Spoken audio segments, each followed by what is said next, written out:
International social media Patel Prahlad भाई, gold is a legal scam. है एक लीगल ट्रैप है जिसको मैं आज आप लोगों के सामने एक्सपोज करने वाला हूं और आप लोगों को इस वीडियो के अंत तक ये भी बताऊंगा कि कैसे 90% लोग इससे बर्बाद होने वाले हैं। आप लोगों ने एक चीज नोटिस की दोस्तों कि अभी बहुत सारी ऐसी न्यूज आ रही है कि लोग गोल्ड की ज्वेलरी नहीं खरीद पा रहे क्योंकि गोल्ड के दाम इतने बढ़ गए हैं।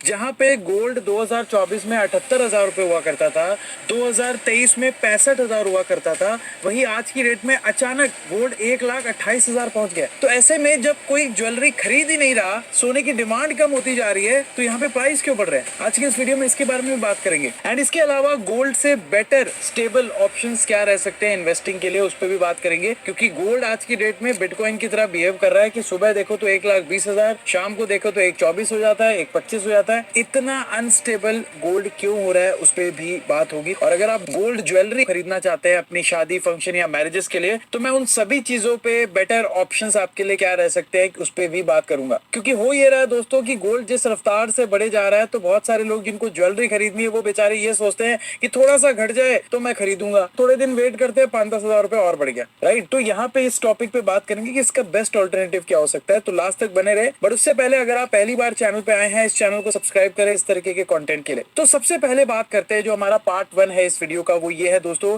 कि प्राइस क्यों बढ़ रहे हैं।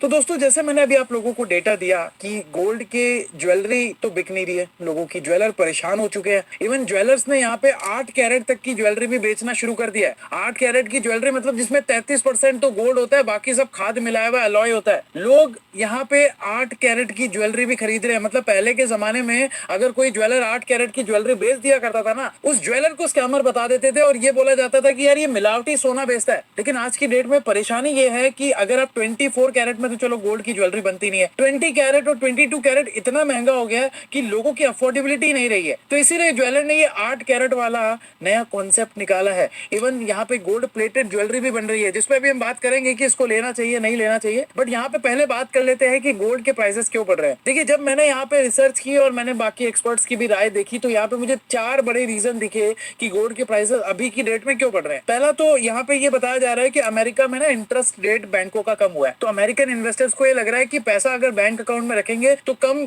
यहाँ पे सेविंग हो रही है, इसलिए वहां के लोगों ने सोना खरीदना शुरू कर दिया है। पहला तो ये रीजन है कि यहाँ पे जो है सोने के प्राइसेस बढ़ रहे हैं। दूसरा सबसे बड़ा रीजन है जो वॉर्स हो रही है पूरी दुनिया में। आप देखेंगे कि पूरी दुनिया में ना एक तरीके की इकोनॉमिक टेंशन हो रही है, जहां पे रशिया यूक्रेन की वॉर चल रही है, चाइना यूएस की वॉर चल रही है, ट्रंप ने टैरिफ लगा दिया है। आप इसको एक एग्जांपल से समझो कि मान लो हमारे देश की पाकिस्तान से वॉर शुरू हो गई, तो क्या लोग शेयर मार्केट में पैसा लगाएंगे? लोगों को ये डर लगेगा कि यार वॉर हो रही है, अगर मैं शेयर मार्केट में पैसा लगाऊंगा तो पैसा डूब जाएगा। जब भी वॉर्स होती है ना, तो लोगों का जो विश्वास होता है मार्केट से, शेयर मार्केट से, वो कम होता है और लोग ज्यादा इन्वेस्ट करते हैं गोल्ड में। तीसरा रीजन है दोस्तों कि central bank and big countries भी बाय कर रही है, मतलब इससे रिलेटेड ही है, बट ये भी एक बड़ा रीजन है।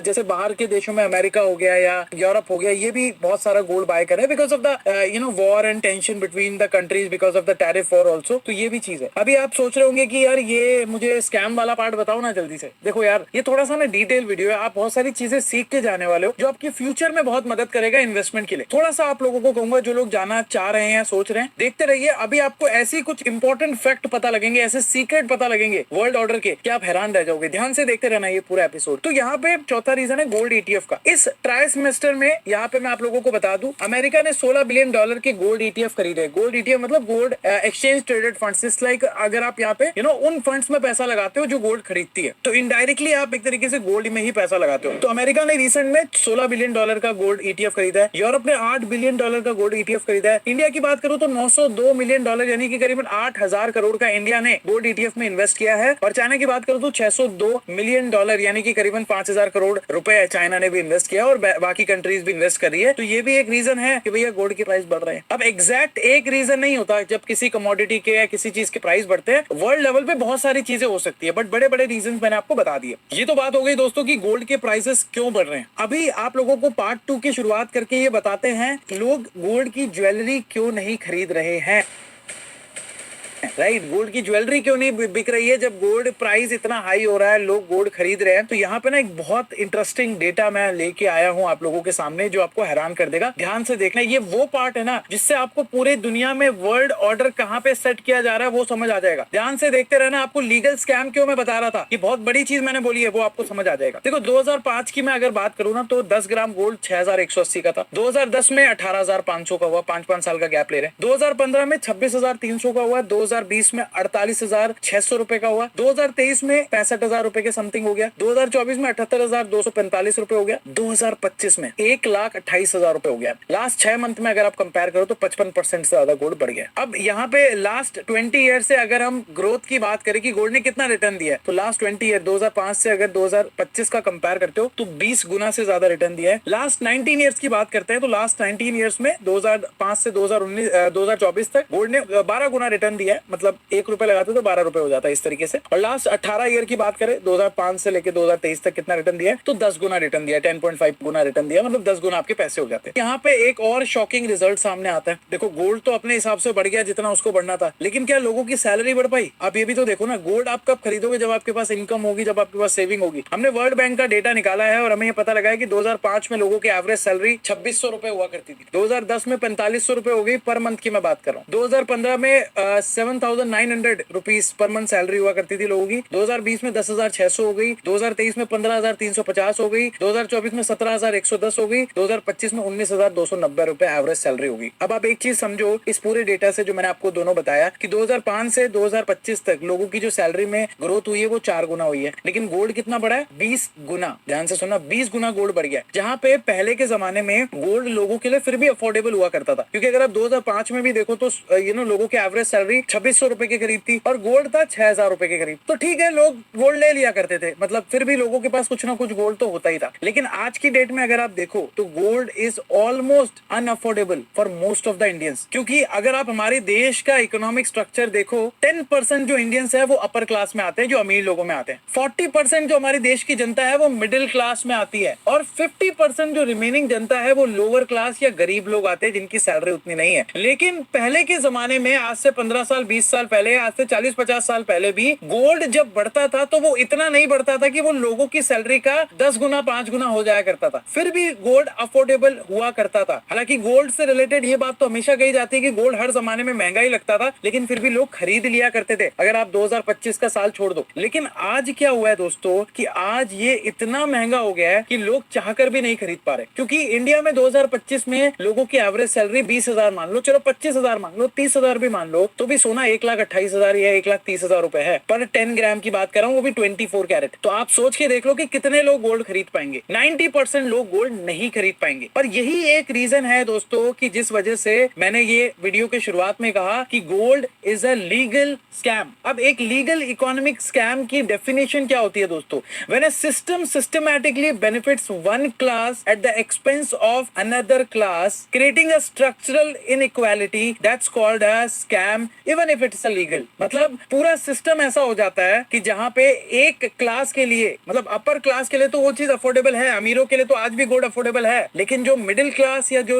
लोअर क्लास सोसाइटी थी हमारे देश की, जहां वो पहले थोड़ा गोल्ड बाय कर सकती थी, आज वो भी नहीं बाय कर पाएगी। आपको मैं एक शॉकिंग फैक्ट बता देता हूँ, गोल्ड हमेशा से इंडिया में लोगों के बीच रहा है। और गोल्ड जो होता था दोस्तों वो हर किसी इंसान के पास रहता ही रहता था, चाहे आप गरीब देख लो अमीर देख लो, कुछ ना कुछ गोल्ड तो हमेशा हर इंसान के पास रहा है। और गोल्ड को हमेशा फाइनेंशियल सिक्योरिटी के तौर पे देखा गया है। ध्यान रखना, आपने एक चीज नोटिस की कि जब भी कोई इंसान मुसीबत में आता था पहले, और ये हर इंसान ने कभी ना कभी देखा होगा अपने परिवार में या अपने खुद के घर में, कि जब इंसान के सारे रास्ते बंद हो जाते थे ना, तो उसके पास घर में एक चीज होती थी, वो थी दोस्तों गोल्ड, जो उसको उस सिचुएशन से निकाल के बाहर ले ही जाता था। पहले के जमाने में क्या हुआ करता था, लोग अपना गोल्ड किसी सेठ के वहां पे गिरवी रखते थे, पैसा उधार लेके आ जाते थे, क्योंकि वैसे तो उनको पैसा कोई देगा नहीं, तो गोल्ड से वो उस मुसीबत से बाहर निकल जाते थे। एंड गोल्ड इंडिया में ऐसा रहा है दोस्तों कि गोल्ड जो है पिछली जनरेशन से आगे पास ऑन हुआ करता था। मतलब आपकी दादी ने आपकी मम्मी को कुछ गोल्ड दिया होगा, या आपकी नानी ने आपकी माँ को कुछ गोल्ड दिया होगा, या इस तरीके से हम आगे ये जो गोल्ड है वो पास ऑन होता जाता था।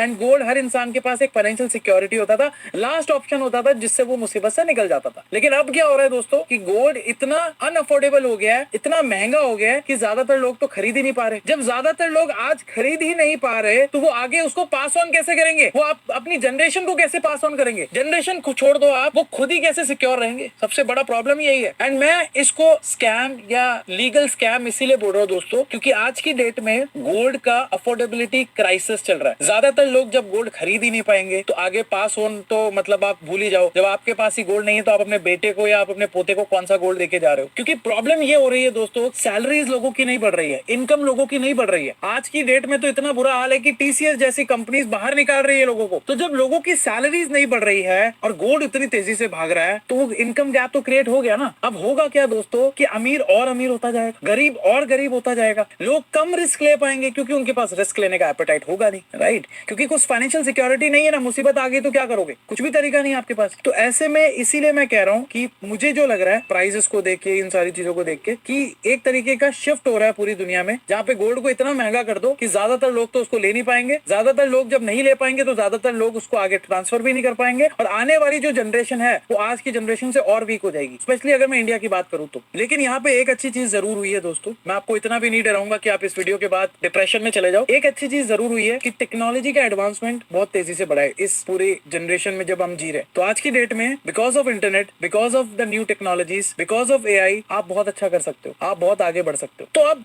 सोल्यूशन सुनते हैं।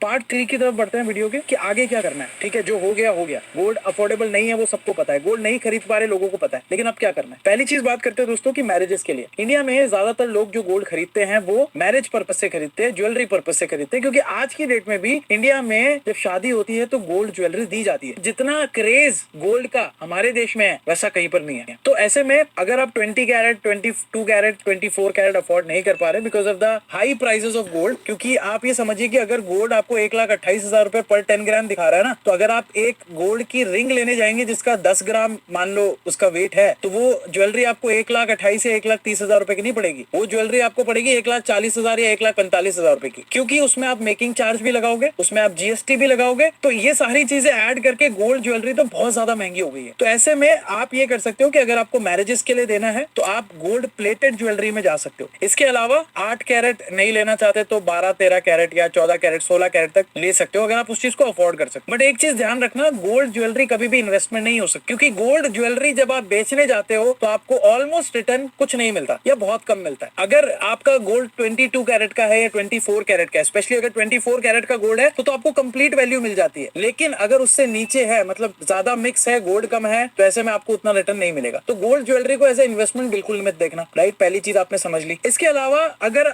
आप यहाँ पे गोल्ड में इन्वेस्ट नहीं कर पा रहे बिकॉज ये अफोर्डेबल नहीं है, तो आपको क्या करना चाहिए? देखो, कुछ तो प्लानिंग करनी पड़ेगी ना भाई। नहीं प्लानिंग करोगे तो आपकी खुद का ही फ्यूचर मुसीबत में पड़ जाएगा। आप अपने बच्चों का फ्यूचर तो छोड़ दो, क्योंकि गोल्ड तो बाय कर नहीं पा रहे, या गोल्ड बाय करोगे तो बहुत गोल्ड कम आएगा। तो पहला ऑप्शन तो जो मैं आप लोगों को बताना चाहूंगा, जो आप इन्वेस्ट कर सकते हो एज अ इन्वेस्टर, जहां पे आपका रिस्क कम है। मतलब मैं आपको ये नहीं बोलूंगा कि आप डायरेक्ट स्टॉक बाय कर लो, स्टॉक मार्केट रिस्की है। क्रिप्टो में अगर इन्वेस्टमेंट करने जाओगे तो वो तो उसका भी ज्यादा रिस्की है। अगर आप रियल एस्टेट में प्रॉपर्टी खरीदने जाओगे तो वो तो अफोर्डेबल है ही नहीं, वो तो ऑलरेडी इतनी महंगी है कि आप 5,000 की तो कोई प्रॉपर्टी खरीद नहीं सकते। तो ऐसे में एक ऑप्शन म्यूचुअल फंड्स का आता है, एसआईपीज का आता है। अगर मैं रिटर्न की बात करूं तो गोल्ड ने लास्ट 20 सालों में, अगर आप ये 2025 का इंसिडेंस जो गोल्ड बहुत तेजी से भागा है, दौड़ा है, उसको इंक्लूड कर लो तो 15% का सीएजीआर दिया है। ये एक तरीके की एक्सेप्शनल केस है, बिकॉज ऑफ बहुत सारे ग्लोबल इवेंट्स हो गए, इस वजह से गोल्ड इतना भाग गया। लेकिन 2004 से 2024 अगर आप देखो तो 13% का सीएजीआर दिया है। एवरेज रिटर्न सीएजीआर का मतलब होता है कि हर साल ग्रोथ बाय ग्रोथ कितना रिटर्न देती है।